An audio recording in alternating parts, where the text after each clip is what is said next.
Let's take a look at this picture. There shouldn't be a surprise here, but do you understand that there's two different principles being discussed here? So I want to make sure you understand that this part is the collision. Energy is probably not conserved here. I'm sure kinetic energy is being lost in this collision. But then there's this portion, which is after the collision. That's conservation of energy. There's the potential energy is coming from the kinetic energy that both blocks have after the collision. So it's clearly two different topics. And the pumpkin question is very much the same question as this. Same idea. There's a collision that takes place before, and then there's a conservation of energy portion afterwards. The only difference here is that the conservation of energy portion deals with the energy stored in the spring instead of the energy stored in gravity. So let's start at the top here. It says, the figure shows case 1 of an experiment which the following events occur. At T1, blocks A slides to the right on horizontal surface towards an identical block B, so they're the same mass. Time T, block A collides with block B. Time 3, block A and B are still stuck together, and they reach the spring. Time B, the whole thing comes to rest. So assume there is no friction, so good question there. And the student observes the experiment and makes the following claim. All right, student claims. Let's start by talking a little bit about student claims. These kind of problems are prolific in the exam. They ask them all the time, where you're going to have to explain what the student says it's right and what the student says it's wrong. They are written to be confusing. There's going to be elements of truth in them all. But very seldom is the student claim 100% accurate. Oftentimes, there's going to be something factually wrong with it. That's the thing you're trying to figure out. What is factually wrong and what is factually right? Since some mechanical energy is dissipated when the blocks stick together, the momentum of the two-block system decreases. So before we go on, can you break this up in the fact that there's two facts being stated here? All right, good. So right there at the comma, they kind of made it pretty clear. So you're to evaluate what is right about this and what T4 is. Is that when it's pushing against the spring? Yeah. Mm-hmm. All right. Too long, though. So if you don't have to, I wouldn't. MA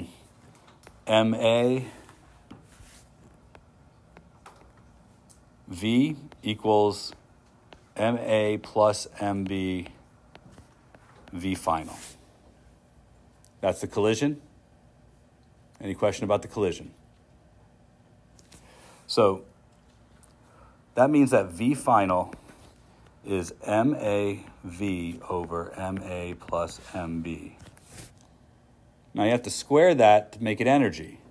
So 1/2 MA plus MB times V final squared is the amount of energy it has. And that has to equal 1/2 KD squared.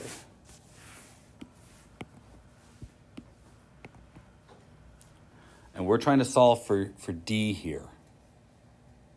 So I can get rid of the 1/2, and I can put all of this in for V final. Now it's going to be a mess for a minute. I'll have MA plus MB times MAV, squared over MA plus MB squared equals KD squared. It's a mess, but one of these cancels with one of those. And now we're just supposed to be solving for D.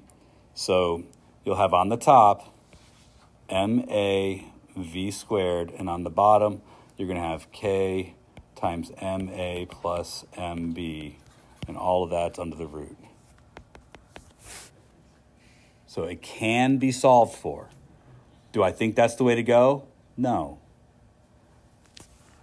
I think having this on the bottom and having K on the bottom is something you could probably figure out without having to look too deeply at it. So, indicate whether the claim is correct or incorrect and explain why. What did you choose, correct or incorrect? It is incorrect. That's right. And explain why. So your explanation, you guys have them out there. Who thinks they have an explanation that explains why, and we'll get the points? Go ahead, Livy. I said that during a collision, mechanical energy does dissipate. Kinetic energy is lost, but there's no net force on the two-block system, so the momentum stays the same. It's conserved. I think that's a perfect explanation. It hits all the points. Yes, sir? So you have to say why they're correct, and you just have to say why they're wrong. The explain why needs to be thorough. It needs to talk about what parts of it needs to reference what the student said specifically and how what they said is not correct or is correct. So like for her explanation, she addresses the fact that the mechanical energy dissipated during the collision, but she also addressed clearly why that doesn't affect the momentum by stating the law that suggests why the momentum stayed the same, and also stating the part of the law that would explain what would have to happen for the momentum to change, which means there had to be an external net force. That would be the only way you could change the momentum of the system. So she fully covers why the student's statement is incorrect. So I'd argue that, yeah, I do think you have to cover both parts. Yeah.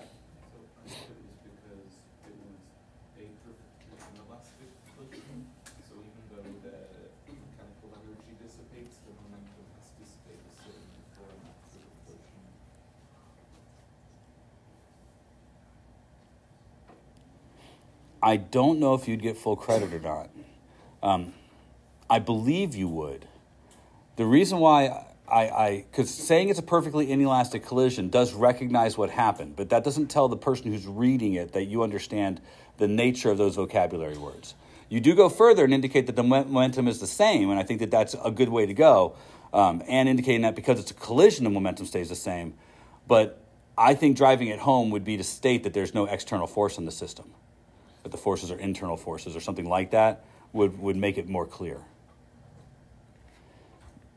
Ready to go on?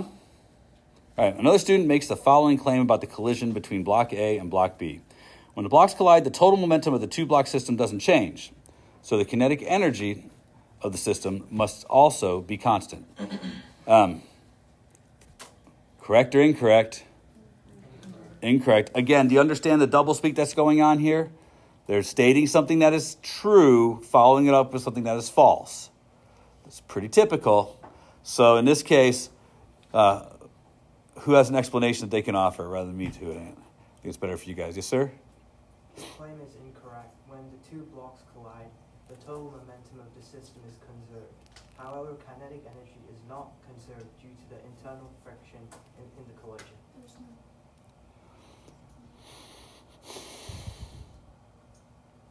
Although that is likely a portion of the reason why the kinetic energy is not conserved, I'm not sure I would cite friction.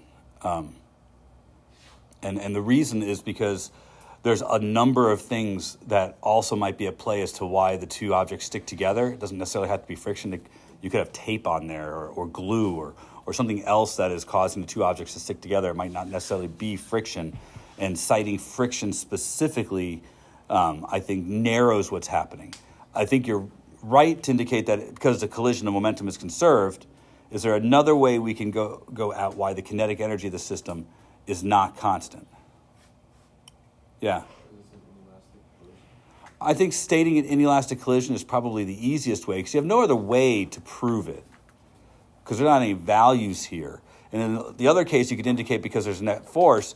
I think stating the type of collision would probably be helpful in this circumstance. You know what I'm saying? But I just wouldn't say friction specifically. I think both of you guys would probably get the credit. And because this is the second question, and there's already been one question, normally the second time they ask a similar question, the number of points available is less because they know you're going to be repeating yourself at least partially. C, during the time interval from T3 to T4, is the magnitude of the acceleration of the two-block system increasing, decreasing, or constant? Briefly explain why. I don't know what T3 is. So, during time interval, is the acceleration of the two-block system increasing, decreasing, or constant? Briefly explain why. I think this one's pretty easy if you know what they're asking. If you don't know what they're asking, It's not. Who says that it's increasing? Who says that it's decreasing? Who says that it's staying the same? Okay, so that's 3/4 of you voted. That left 1/4 of you out. And I'm going to look down and say, take out your AirPods, please. So as the spring gets more compressed, is the spring pushing harder or softer on the block? If it's pushing harder, then the acceleration is increasing. The force is getting bigger, so the acceleration is getting bigger. The more the spring is compressed, the larger the force from the spring. The larger the force from the spring, the larger the acceleration. It's just that. The force from the spring is minus kx. It's the only force acting in the x direction. That equals ma. So as x gets bigger, the force from the spring also gets bigger. The acceleration gets bigger. I think, unfortunately, you probably have to say all of those things. I think you have to invoke Hooke's law.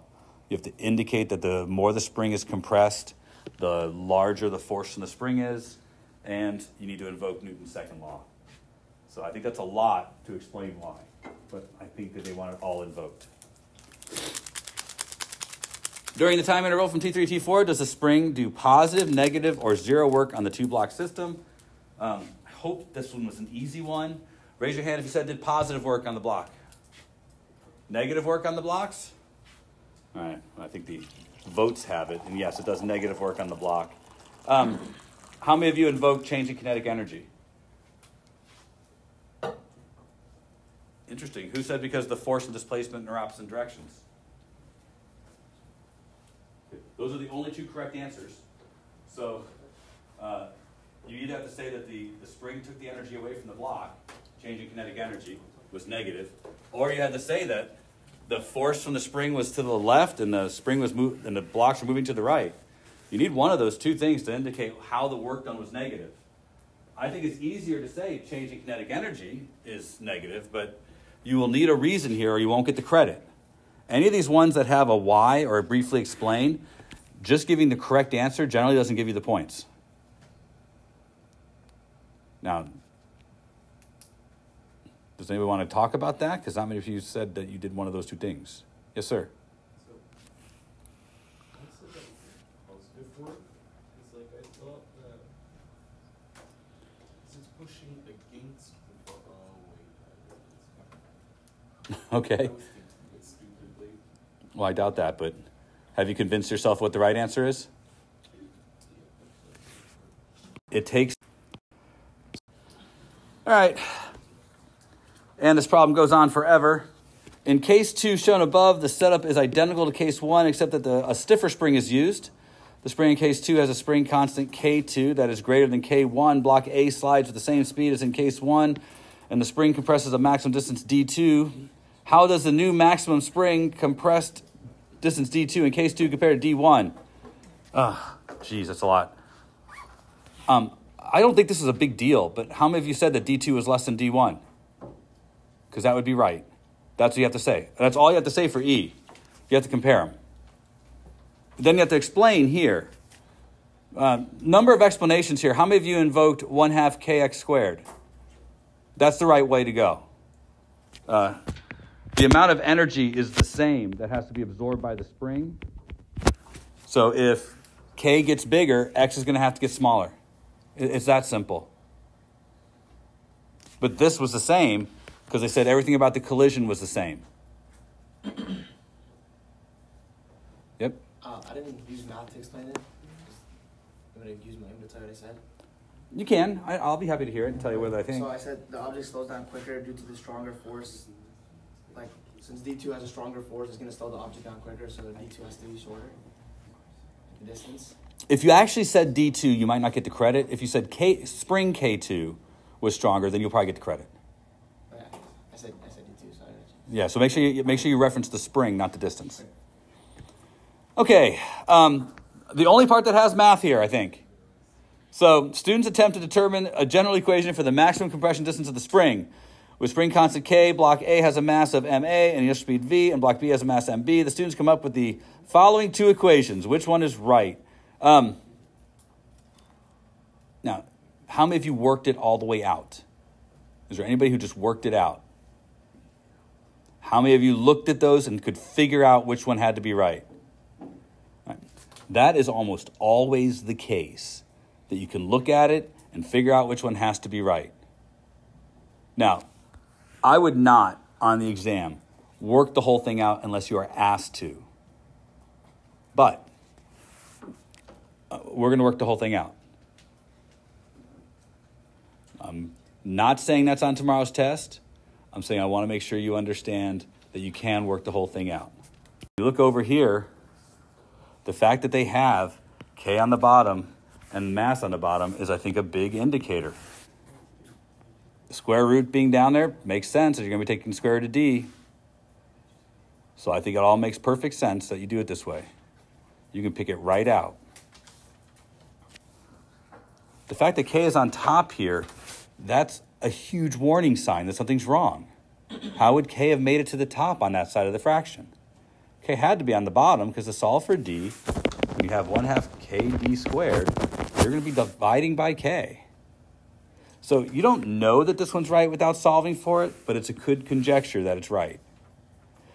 Anyways, in the two equations, C1 and C2 are positive constants with appropriate units. Without algebraic manipulation of equations or deriving the correct equation, explain which equation better supports your explanation for the compression distance in part F. Now, if you're going to use this, you're going to have to use something in your conversation that you think would be a good justification for why that one works.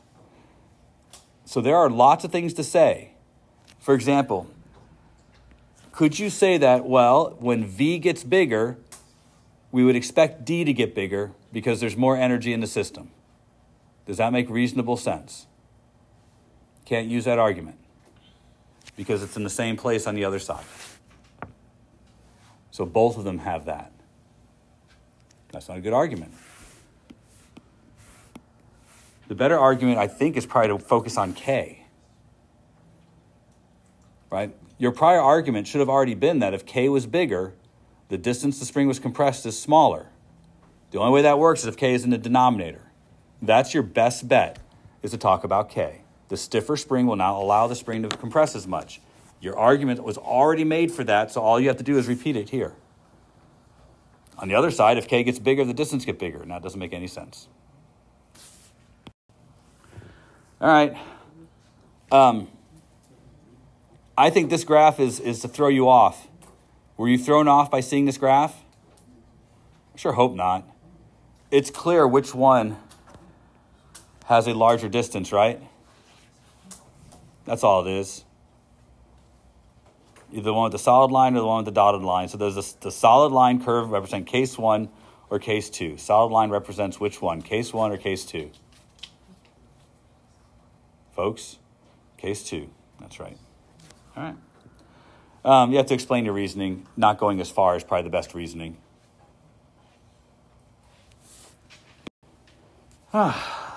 Another one.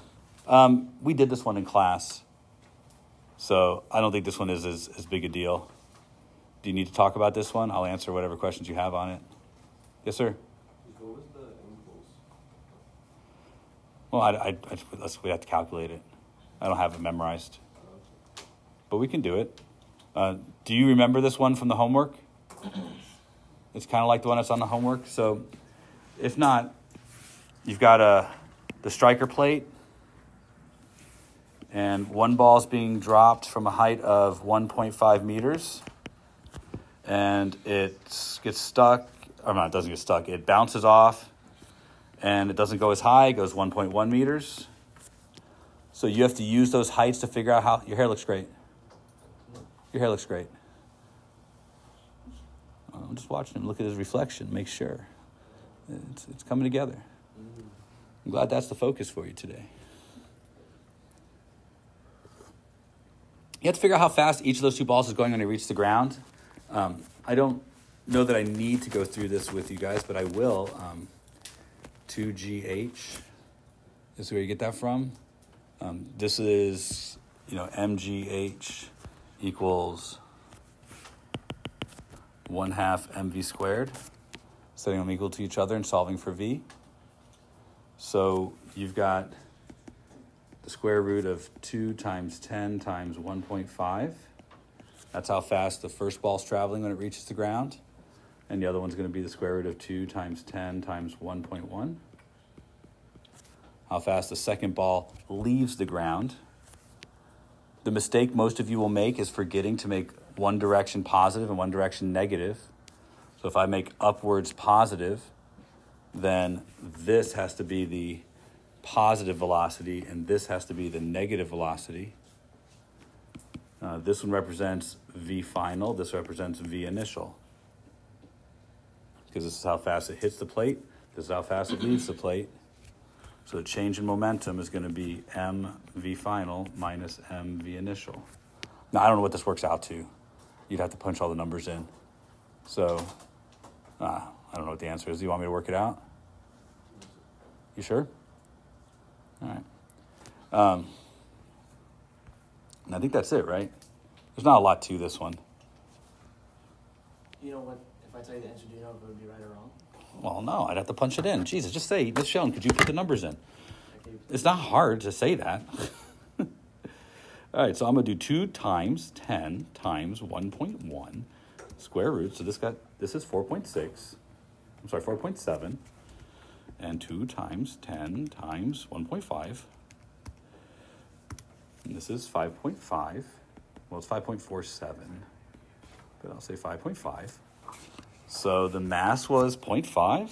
So 0.5 times 4.7 minus 0.5 times negative 5.5. If I tell you my answer, will you tell me if I'm right? I got 5.1 kilograms meters per second. That would have to be the impulse. You might have held more decimal places, and yours might be a little different than that, but I'm okay with that. I used 10, not 9.8, although I think Hansa asked me which one to use. Unless they say otherwise, use 10. Why is it 5.5? Can somebody else answer that since I already did? Nobody else can answer that? Yes, sir. This is in the negative direction because you signed positive upward. Yeah. Downwards. Yep. So once I assigned upwards to be positive, this ball is going downwards just before it reaches the ground. So it has to be negative. Okay. Just another reminder, remember, anytime you take the square root, it's always plus or minus. So, all right, so your test tomorrow. To me, this is pretty well in line. The only problem with this test, I think, is it's a little long, number of minutes wise. They're saying 25 plus 13. If we use their pacing, that plus multiple choice would take us over the number of minutes we have in class tomorrow. So you should expect your test to be slightly shorter than this. There are 10 multiple choice questions. Then it'll be followed by FRQs that are in a similar vein. One of them is going to be mostly numerical, kind of like this one. One of them is going to be mostly kind of written out. Does that make sense to all of you? All right. Don't slouch at the multiple choice. Your homework questions that were numerical, that's the multiple choice. So that's how the exam kind of divvies things up. It puts the straightforward calculation problems as the multiple choice, and then it puts the more open-ended questions as your FRQs, and the explanation questions are the ones we're going to be focusing on. So there will be 2 FRQs, one more numeric than the other. I can't remember if I wrote 2 answer multiple choices or not. I got to be honest with you, I just don't remember. If I did, there's probably no more than 2 of them. And the other 8 will just be straightforward multiple choice. I did say that if necessary, I would host tutoring this evening. But since nobody's asking me questions now, I'm not sure how much tutoring would be necessary this evening. So, do you have a question now? I have class time now.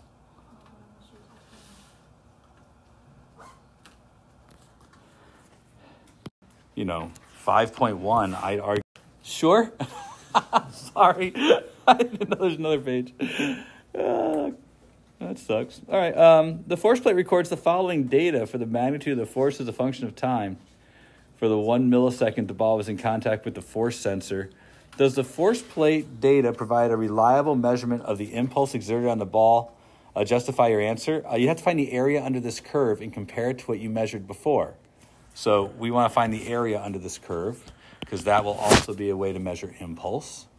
I know that because I have force and time. Be careful with the units here.